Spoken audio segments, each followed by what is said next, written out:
You're listening to the Access Success Podcast, produced by AccessU, a division of Access Advertising and Public Relations. Hey, let's do something big.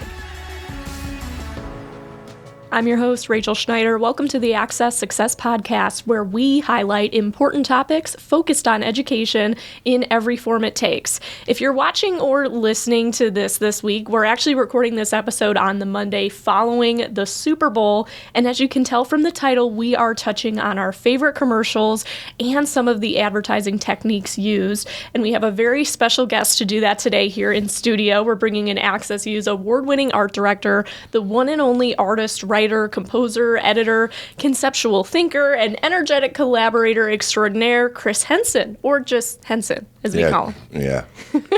I'm not Henson anywhere else, but I'm Henson here, and so it makes a strange sense. We've had so many Chris's working here and have one now that and so it made more sense. Well, and it's more natural for me to call you Henson even in this episode, so I'm going to keep doing that as long as that's okay. Please. No, please. But we're so happy to have you here in the studio today. We know that you work remotely now from Richmond, and you've had experience in so many creative avenues throughout the region. So can you tell us, for people who don't know, how did you get to Access?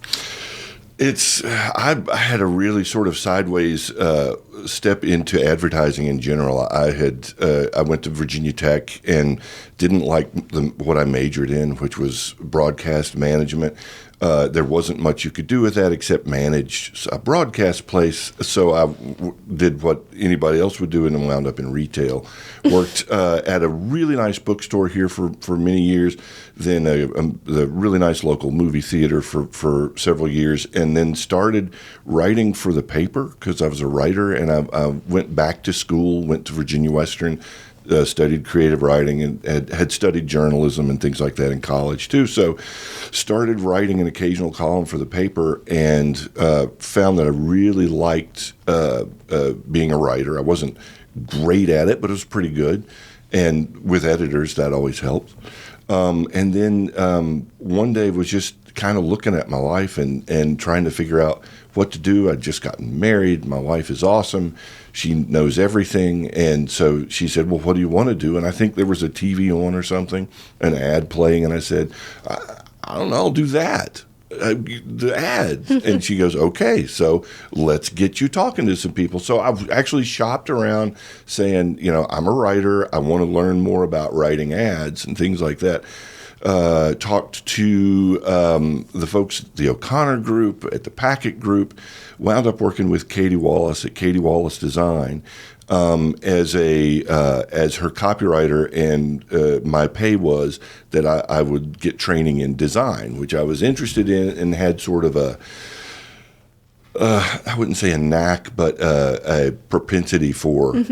So that all just sort of worked out. And then suddenly everything took off. I had a full-time job doing something that was really fun and creative and interesting. I'd always been a musician and, joked around and stuff like that. I always liked words and stuff. But I really, it suddenly felt, it was like finding your home. It clicked. Or finding the groove you're supposed to be in. And so did that for years at Katie's, and then worked at at Roanoke College for a few years as their director of communication or publications, and then was a creative director with John Lambert Associates. Did some stuff on my own, and then after 2008, the freelance stuff I was doing. The cat's here. We have another surprise guest, everybody. Excellent. He's commuting as well. He's over, hey, buddy. After 2008 and the recession and everything, was basically looking for a job, and talked with Todd, who was looking for somebody to do some extra stuff. Came in, did that. And then just never left. So around 2011, started here.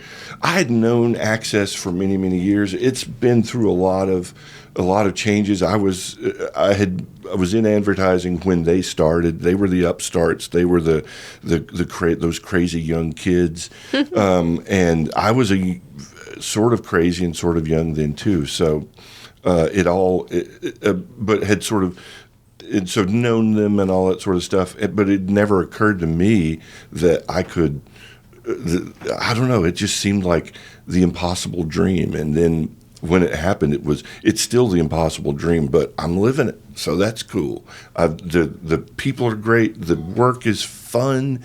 There's a new every day is different. So that's how I got here. It's a long story. Most of it's boring, but there's some interesting key parts in there. Mostly about my wife and finding my place and stuff. I don't know. No, I always think it's interesting to hear how people got to where they are and just the many career paths and changes that can happen, because I feel like that is sort of this narrative for kids picking a college or, coming out of high school. If you don't know what you want to do, you don't have to pick one thing and do that forever. You can absolutely evolve and change your mind and look at these different pathways before you find something that is fulfilling and something that you stick to. So I love hearing those stories. Yeah, and the big scary for kids going into college is, I need to know what I'm going to do, and also that college is going to solve all of this. And it doesn't always if you don't know what you're getting into.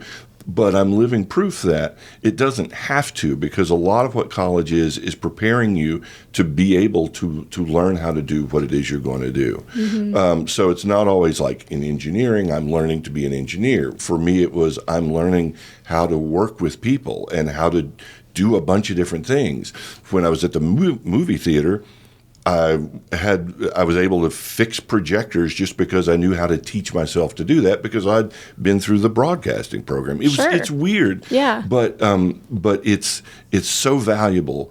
It's great if you know what you want to be your entire life, but it's hardly the end of the world. It's just the beginning of the world, to just get there and start looking around and seeing what there is. Well said. Well said. Well, going off of that, what would you say are some major qualities and skills that it takes to be a creative director for somebody who's interested in this career path, or for people who may not really know what we do here?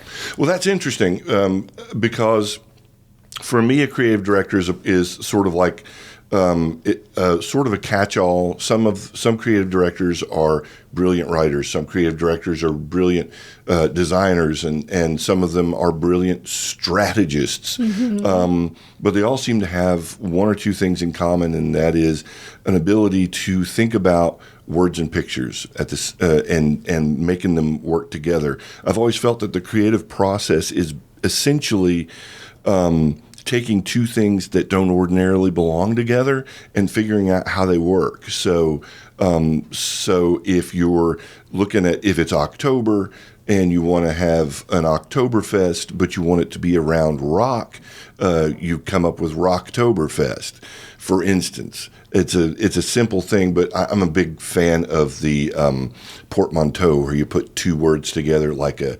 snack-tastrophe or something like that. And you'll see a lot of that in advertising, a lot of product names, a lot of band names. Lots of play on words. Yeah, that creativity exactly. comes in. But you figure out how to make it work to make a thing memorable, or to express the benefits of a thing, like a college or a beverage or a pair of slacks. So. Absolutely. So going off of those advertising tactics, how would you say have advertising tactics changed during the time that you've been here, especially after the pandemic? Well, of course, when I started in advertising, it would have been the early mid '90s, and everything was changing then from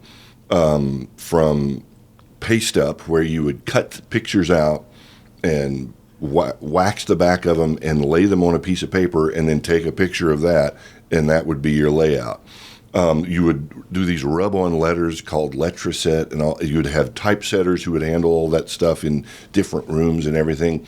And then these computers showed up right about the same time I did. The Mac shows up. There's Quark and Freehand and all these different design programs that a lot of people who had been cutting things their whole lives started saying, well, this is some flash in the pan. Nobody will ever blah, blah, blah. And I'm just going, this is great. Look at this. Look, I can do, and so it was a fun learning process for me.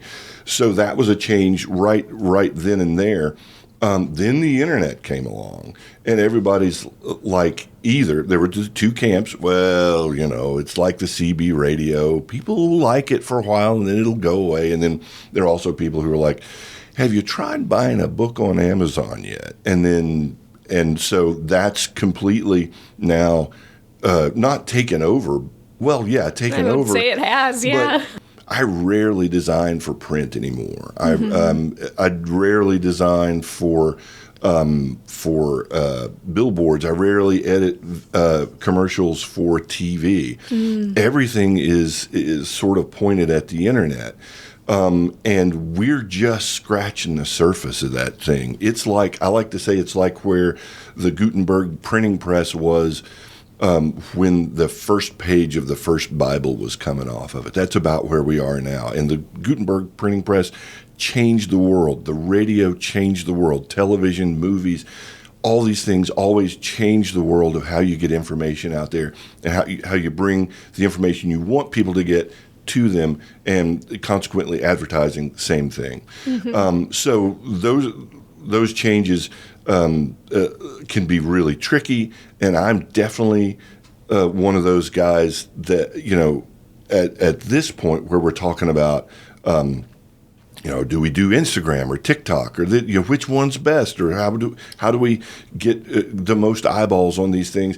I'm definitely the guy now saying, well, now I don't know, and I don't want to be it, definitely, because you hit a certain age and it's like, well, these young people are crazy. But I'm also the guy going, look at what we can do. Look at all this stuff. Yeah. Look at how we can get all these people to find out about college, or find out about the stuff to do downtown, or tourism and things like that. There's a lot of room to do creative things and to attract people to things that all that's still there. People still want to learn things, see things, buy things, do things. We just want to be in the space where they are, so we can tell them the stories of our clients. 100%. From a broadcasting standpoint, what I've noticed is the ability and accessibility for more people to be able to tell their own story. You don't necessarily have to rely on a TV news station calling you and showing up at your door for people to know what's going on in your life. You can post it to Facebook. You can make a TikTok. Even promotional ads. Like, there are so many influencers who are now making a living, doing these sponsored ads and content, and they're doing it from their phone at home. And so that is what has been so mind-blowing to me. It's just the rise in that, especially after COVID. We've seen so many more independent creators and people being able to come into that space, and they're doing it just all alone on their iPhone. We got my daughter is 20. She'll be 25 here shortly, which is amazing in and of itself. But she is a kid of YouTube, and most of her content comes from there, although she's a big podcaster too. And this brings up something interesting, because it's a conversation that she and I have a lot now, that goes back to, you were talking about changes, and there's this whole AI thing now where everybody's doing their own. You'll put in prompts and it'll create art, or it'll create copy, and you're seeing ads now in your social media that are written almost entirely and then just sort of cleaned up by a computer that just sort of knows. You want to talk about you want to set up the issue, or make your tension, then you want to have you want to talk about the benefits of the product, and you want to say the product name a certain number of times, and it does it. And then there's those algorithms through every social media platform you're on that know which ads to feed you, because if you Googled, backpacks a half hour ago, you're going to start seeing ads for backpacks on everything. I see guitar picks all the time. Right. It's crazy. But yeah, like I say, first page of the first Bible coming off the Gutenberg press. We are just scratching the surface. And then you look at the art that a lot of people are creating with prompts in AI, and they still can't draw hands. Which is good, because you'll see somebody with at a party with a hand with 11 fingers on each hand. And it's like, okay, so you can't, because I can't draw hands. I cannot draw hands. And so that's good news. A lot of people are very afraid of it, because because the AI pulls a lot from the internet, it pulls a lot from art that exists. And a lot of the art is created by young people as they're living. And so there's like whole copyright issues that are crazy on that. But there were copyright issues when musicians started to sample other pieces of music, and now it's a very important part of creating music. And there's sampling ideas and concepts from movies for commercials and all that sort of stuff. So it's going to be very, very tricky and interesting. You've worked on plenty of commercials yourself. What goes on behind the scenes to produce a commercial? There's a lot of people who don't understand all the moving parts, and especially for these huge commercials that we saw last night during the Super Bowl, those take a lot of planning, a lot of strategy, and a lot of money. Yeah, and of course there are economies of scale. So the commercials I've worked on have been typically local, regional, and that sort of thing. But a lot of the same elements go into it. So if we're doing a commercial for a community college and we want to show off some things that they have, a new facility, or what it's like to be in a class, or what it's like to enjoy all the other facilities they have, you got to scout it. So you want to start by knowing the client, knowing the place, knowing the vibe, and understanding all that sort of stuff. You want to typically cast things. Now we can't get Ben Affleck. Maybe we can. I mean, if Dunkin' Donuts. We haven't tried quite yet, but no. But we've but to get a famous person or even a semi-famous person, there's a lot that's involved with that. To a lot of finagling and stuff. I worked with Mr. T once, many years ago. Stop it. I worked with Mr. T, and this was for a photo shoot. The photo is now one of the many Mr. T memes, which is wild. But it was we flew to California, hung out in L.A., stayed in or worked at this studio that this photographer had in his basement. It was beautiful. He was the nicest man I've ever met, and he was Mr. T start to finish. And it was great fun. So when you're working with stars like that, a lot of times it's just a matter of just making sure you have the kind of snacks they like to keep them happy, and of course pay them too. Anyway, in the background, you're going to have somebody who's in charge of snacks, which is vital. You'll have somebody who's in charge of wardrobe. So even if you're doing something local, you want to make sure that the clothing is right for what's going to be behind you, what's going to be, how it's going to look on camera. You don't want busy stuff and all that kind of things. Just like in movies, you've got continuity, so you've the people who are paying attention to that sort of stuff. From our standpoint, things typically start with the very broad concepts, then they get refined into scripts and then storyboards where you actually draw pictures and make sort of what looks like a comic book art. So when we say this is what it looks like. When we say that, that's what it looks like. And sometimes you can do that with a camera, your camera phone. A lot of times it's an artist who will sort of just do some renderings for that. Then if you've got somebody talking on camera, that's tricky because you got to have a sound team to make sure that's working. You've got camera people, lighting people, and it can be huge. It can be a team of maybe 3 people doing all that stuff. Again, economies of scale, and so. The commercials that you see for the Super Bowl, for instance, those are basically micro movies being made. So there's going to be 40, 50, 60 production people involved in every little thing, even if it's one of those simple commercials where it's all done in one take or whatever. It's there's a lot that goes into it, and of course they cost a lot of money. You're rolling the dice. will they remember the commercial? Will they remember the name of our product? Those are the two big things. Yeah, and not only the production time shooting the actual commercial and then editing it later, but even before that, there's so much strategy that goes into planning and storyboarding because they are so expensive and you may only have like 15 seconds or 20 seconds. So that is crazy. I mean, analyzing some of the ads we saw last night during the game and some of those trends, what were your first thoughts? What things that you've seen have stuck out to you? In what I've seen, I've not seen the chances being taken as much as you typically do. Like in previous years. Yeah, well, like last year, one of the big things was the crypto stuff, which you're just not going to see now for odd reasons. So what I saw seemed a little bit safer.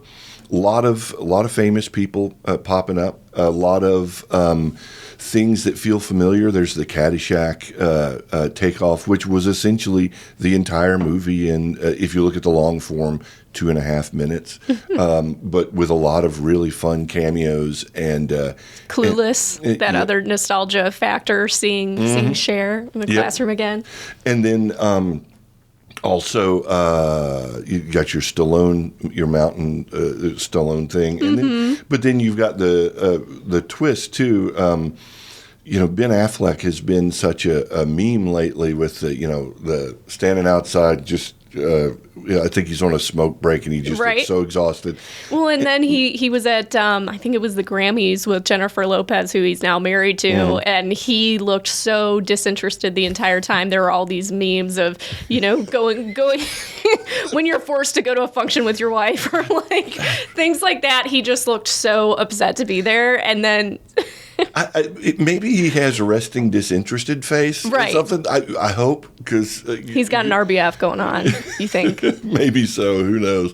But he's resting also, bored face. Yeah, exactly. Ooh, nice save. That's excellent. But there's something endearing about that too, because and the thing that makes it a meme is well, we've all been there, But so it's so refreshing to see him serving up some. And just being totally flummoxed by working at a Dunkin' Donuts too. It's just sweet. There's something about him that just he's been through a lot of phases, but I think he's always been sort of a kind of every person in a way. He just kind of seems like a guy's guy, just somebody you could hang out with. And then I was surprised to see the commercial that dropped because he is reuniting with Matt Damon for a movie all about the Michael Jordan shoes and how that happened. I didn't even know that was in development, and they dropped this trailer for this movie. And it's so amazing to think that this little kid who went to Harvard and his buddy who just worked on buildings all day, and they've turned into these moguls. Now they've always been a pretty good team. Good Will Hunting is a good watch. So I would definitely be there for this. I would say it's a classic. The new movie is called Air. Oh, okay. I've heard bits and pieces. Well, yeah. Lots of movie trailers from what I saw. Lots of nostalgia coming back in. They dropped a new trailer for the new Indiana Jones movie, which I have no idea how they're still making that. I thought Harrison was done with that a while ago, but there's a part of me that's like, part of me wants Michelle Yeoh to be the new Indiana Jones. And they always drop all the big, exciting movies and new TV shows during the Super Bowl, too. But then there's also beer commercials, of course. Okay, so I have spent a lot of time on hold in my life. A lot of time. An embarrassing amount of time. I have fallen asleep on hold and been awakened by a voice saying, "Hello, are you still there?" And I answer, and then they go, "All right, we're going to put you on hold for a few minutes." And I'm like, ugh. So the Bud Light on hold commercial really spoke to me because it's taking just the worst situation in the world. Nobody wants to be on hold. And the music is there because it's to let you know that you're still connected because, it's so easy. But everybody knows that music, And so to hear it, even it caught your attention because you hear that in the commercial, you're like, that sound. No. Provokes that emotional response. Yeah. But that was sweet. They're dancing around, having fun with it. It's the dream to be able to be in a situation that's not your favorite and still find the peace and love and joy in the middle of it all. So right. I dug that. It was fun. The only other honorable mention I had as far as commercials, just because it did tug at the heartstrings a little bit, was the Farmer's Dog commercial.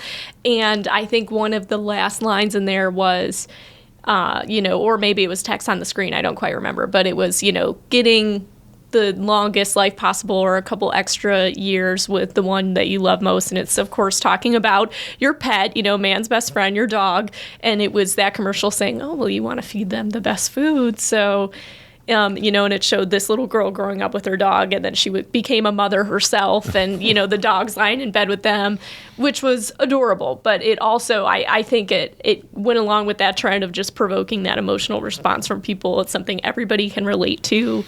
Why do you think companies make those choices? We've all had to let go of a very cherished dog or pet at some point. And those things, those are sort of universal feelings. Mm-hmm. It's a very emotional thing. To put that into a commercial and to remind you of the love, the responsibility, the joy, and taking those quiet moments. I can remember Jack sitting with me while I was listening to the hold music and thinking, this is not so bad because my buddy is here with me. So, and we have dogs all over the place. I've probably got dog hair all over me, but it's so they're a part of every moment, all those moments. That's an easy one to talk about the farmer's dog and to pull that emotional cord through. Do you think that hiring celebrities too from these classic movies, if we see like Clueless or Caddyshack, I think it also provokes that same emotional response because it's tugging at that nostalgia, and you think about where you were when you first saw those movies or how old you were, and those memories all kind of flood back a little bit. It sort of validates, I loved that movie, and clearly someone else did too because they made a commercial out of it. Mm-hmm. Caddyshack, on paper, one of the worst films imaginable, just stupid, dumb movie. There's not a person who has ever golfed or played at a putt-putt place who's not quoted that film while they were doing it. You go, no, or whatever. And so it's validating, and then you get the Kenny Loggins in there and everything, and it's a good feeling. Mm-hmm. So yeah, why not? Why not? If you've got the financial means to resurrect Caddyshack or Clueless, I'm all for it. Go for it. But good feeling, grabs your attention, either pulls at the heartstrings or nostalgia. It all comes together like that. Absolutely. The one other one that I loved, going back to beer, was the Sam Adams one, and the brightening of Boston, and all the people, the bizarre.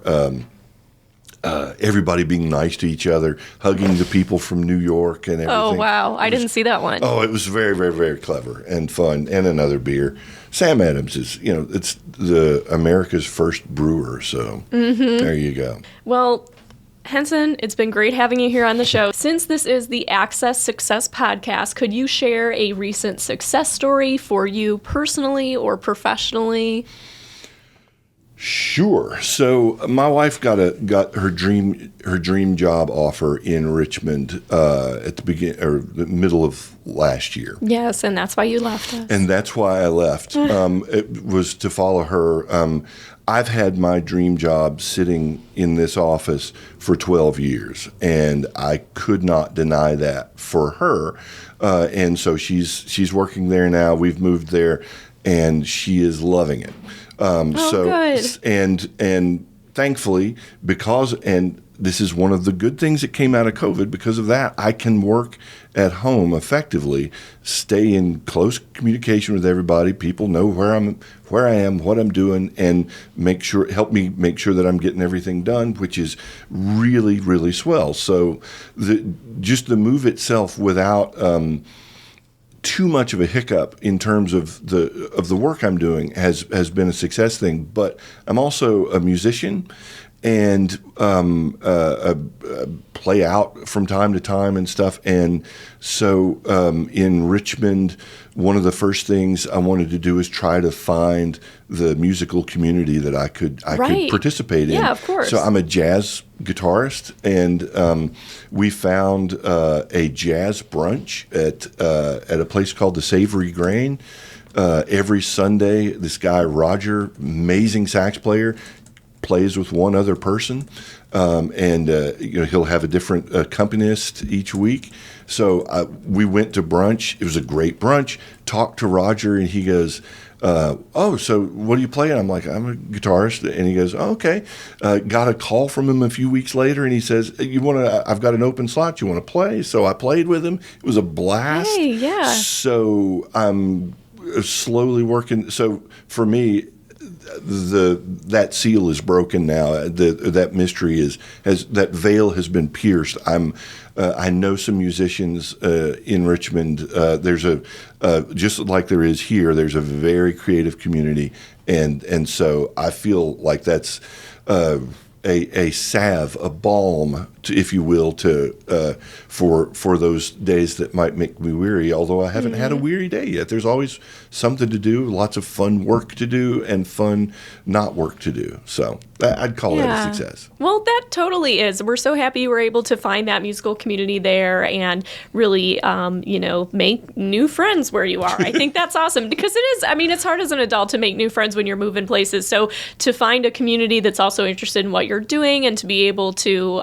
branch out is great. So congratulations on that success. Thank you very much. And thanks so much again for being able to come into the studio and talk with us. For those listening or watching today, we would like to know, shoot us a message to our Instagram or our Facebook page and tell us your favorite Super Bowl commercial or any questions that arose when you were watching Super Bowl commercials. We would love to engage with you there in the comments. And of course, we will see you next week on the Access Success Podcast. Thanks. Bye. Thanks for listening to the Access Success Podcast, produced by AccessU, a division of Access Advertising and Public Relations. Find us on LinkedIn, Facebook, and Instagram to keep up with what the world of education needs to hear, at AccessU Agency, and connect with us at accessu.com. Let's do something big.